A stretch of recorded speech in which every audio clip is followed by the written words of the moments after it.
Assalamu alaikum wa rahmatullahi wa barakatuh. Jeg hedder Iman, og jeg vil gerne fortælle om Palæstina. Vi muslimer havde et stort stat, men så blev vi delt i lande med grænser. Det skete i år 1916.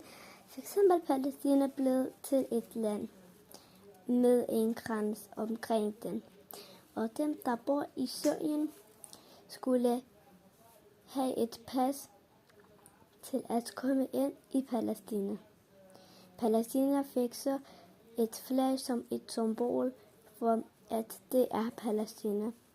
Og sådan blev det også for alle muslims lande.